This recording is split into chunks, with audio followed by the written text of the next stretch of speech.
नमस्कार दोस्तों, स्वागत है आप सभी का आपके अपने इस यूट्यूब चैनल बाय एमडी धीवर पर। दोस्तों, जितने भी लोग सीजी टेट एग्जाम 2026 का फॉर्म फिल करना चाह रहे हैं, उन सभी लोगों के मन में एक सवाल आ रहा है कि जब मैं सीजी टेट एग्जाम 2026 का फॉर्म फिल कर रहा हूं तो उसमें एक सवाल पूछा जा रहा है कि मेरे जो डिप्लोमा है अर्थात जो मेरा कोर्स का उसका पासिंग आउट का डेट है वो क्या है, ये पूछा जा रहा है और उस संस्थान का नाम क्या है ये पूछा जा रहा है। तो आज के इस वीडियो में हम लोग जानेंगे कि जो लोग डीएलएड फर्स्ट ईयर में या डीएलएड सेकेंड ईयर में होंगे उन लोगों का उनका पासिंग आउट का जो डेट है वो क्या डालना होगा ये जानेंगे, उसके संस्थान का नाम डालना होगा ये भी जानेंगे।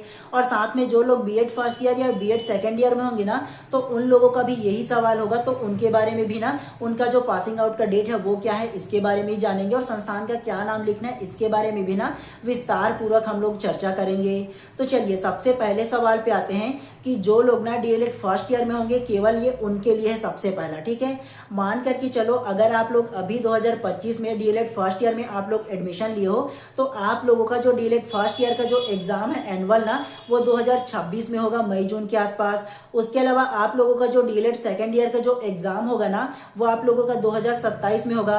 तो आप लोग पास आउट कब होंगे? 2027 में होंगे। जो लोग 2025 में एडमिशन लिए होंगे वो लोग, तो तमाम वे लोग जो लोग अभी ना डीएलएड फर्स्ट ईयर में एडमिशन लिए हैं उन सभी लोगों को जो उनका पासिंग आउट का जो डेट है वो 2027 डालिएगा। क्यों? क्योंकि आप लोग अभी 2025 में एडमिशन लिए हो और 2027 में आप लोग पास आउट होंगे, तो आपका पास आउट का डेट पूछा जा रहा है ना, तो आप लोग 2027 ही पास आउट का डेट डालिएगा। उसके अलावा जो लोग डीएलएड सेकेंड ईयर में होंगे उन लोगों को कौन सा ईयर डालना है? तो उन लोगों का जो ईयर डालना है वो 2026 डालना है। क्यों?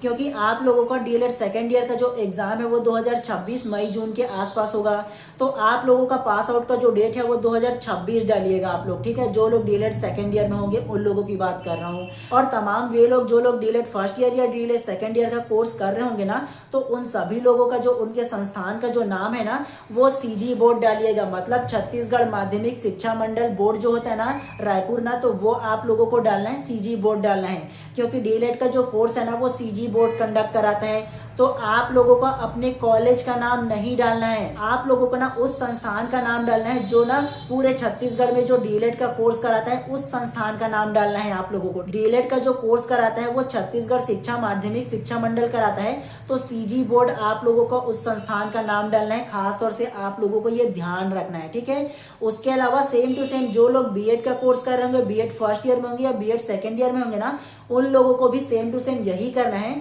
जो लोग बीएड फर्स्ट ईयर में अभी एडमिशन लिए होंगे 2025 में, तो उन लोगों को 2027 पास आउट डेट डालना है और जो लोग बीएड सेकेंड ईयर में होंगे उन लोगों को 2026 डालना है। ऐसा मैं क्यों बोल रहा हूँ आप लोगों को ये जान लो सबसे पहला, क्योंकि ना व्यापम के वेबसाइट पर साफ साफ ये निर्देश दिया गया है कि जो लोग ना बीएड के कोर्स या डीएलएड के कोर्स में ना अभी एडमिशन लिए हैं या जो लोग ये कोर्स कर रहे हैं अपेयरिंग में हैं, तो उन लोगों का जो पासिंग का जो डेट है वो उन लोगों का डालना है। ठीक है, तो साफ साफ उसमें बोला गया है ये, तो आप लोगों को ना घबराना बिल्कुल भी नहीं है। आप लोग ये बिल्कुल भी मत सोचिएगा कि हम लोग अगर 27 डाल देंगे या 26 डाल देंगे तो वो गलत हो जाएगा।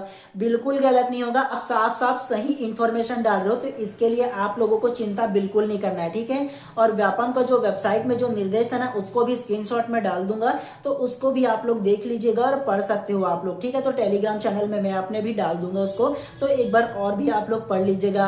आप लोगों के मन में ये भी सवाल आ सकता है कि सर जो सीजी टेट का एग्जाम है तो वो 2026 में होने वाला है, मतलब 2026 को सीजी टेट का एग्जाम होने वाला है, लेकिन जो हम लोग का पासिंग आउट 2027 में है तो ये इनवैलिड थोड़ी ना होगा। तो साफ साफ आप लोगों को यही बता रहा हूं कि आप लोगों का इनवैलिड नहीं होगा, क्योंकि आप लोगों का जो पासिंग आउट का जो डेट है, जो लोग ना डीएलएड फर्स्ट ईयर में होंगे वो 2027 में पास आउट होंगे और जो लोग डीएलएड सेकेंड ईयर में होंगे वो 2026 में पास आउट होंगे। तो अपने पास आउट का डेट ही ना डालोगे। जी हाँ, और वैसे भी सीजी टेट एग्जाम का जो एलिजिबिलिटी क्राइटेरिया है, मतलब योग्यता क्या क्या है इसके बारे में थोड़ा सा बताओ ना, तो उसका जो योग्यता है सबसे पहला आप लोगों को ना 12th में ना कम से कम 50% आप लोगों का मार्क्स होना चाहिए और उसके अलावा बीएड या डीएलएड के कोर्स में एडमिशन होना चाहिए। ये सीजी टेट एग्जाम का ना क्राइटेरिया है। उसके अलावा जिन लोगों का ना एसटी एससी ओबीसी से आते हैं ना, मतलब आरक्षित वर्ग से आते हैं, तो उन लोगों का 45% जो 12th में मार्क्स है वो होना चाहिए। तो ये डीएलएड के लिए है। और बीएड के लिए अगर बोलूँ ना तो उन लोगों का ना ग्रेजुएशन में कम से कम ना 50% मार्क्स और बीएड कोर्स में एडमिशन होना चाहिए। वो तमाम कैंडिडेट जो होंगे ना वो सीजीटेट एग्जाम देने के लिए पात्र होंगे अगर बीएड कोर्स किए होंगे, तो ये पात्रता के लिए है। उसके अलावा ये जो पात्रता का जो पीडीएफ है ना, वो पूरा मैं अपने टेलीग्राम चैनल पर भी डाल दूंगा, तो उसमें आप लोग क्या कीजिएगा, उसमें आराम से आप लोग पढ़ सकते हो विस्तार पूर्वक। उसके अलावा एक दो लोगों का ये प्रश्न आ सकता है कि सर मेरा ना अभी एडमिशन ना ही बीएड कोर्स में हुआ है ना ही डीएलएड कोर्स में हुआ है, तो क्या मैं सीजीटेट एग्जाम दिला सकता हूँ?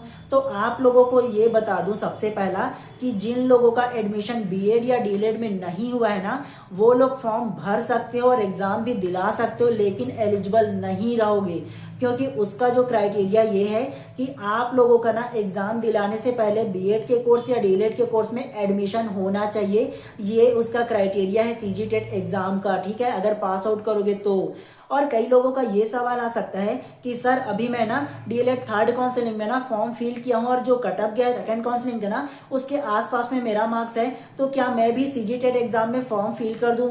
क्योंकि डीएलएड थर्ड काउंसलिंग का जब कटअप आएगा ना, जो लिस्ट आएगा तीनों लिस्ट, तो उसमें मेरा एडमिशन हो जाएगा, तो मैं क्या करूंगा?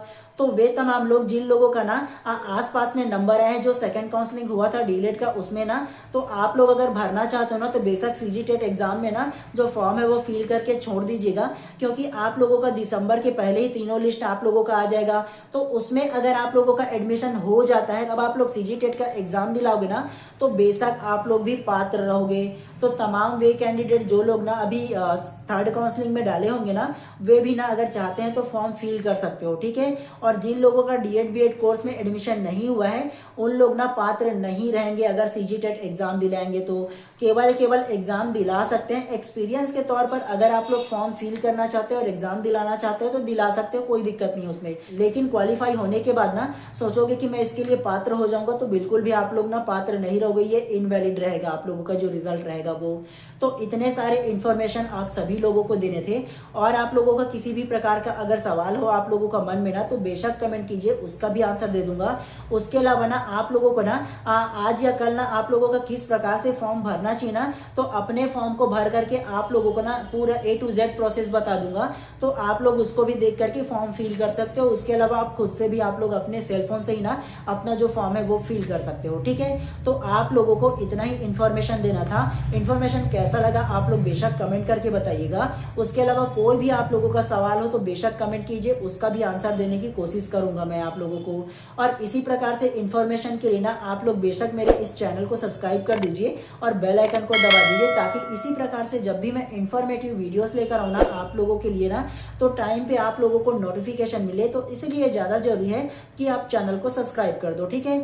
चलिए इसी उम्मीद के साथ आप लोग चैनल को सब्सक्राइब करेंगे। आप सभी लोगों का दिन शुभ एवं मंगलमय हो। मिलते हैं इसी प्रकार से नेक्स्ट वीडियो में।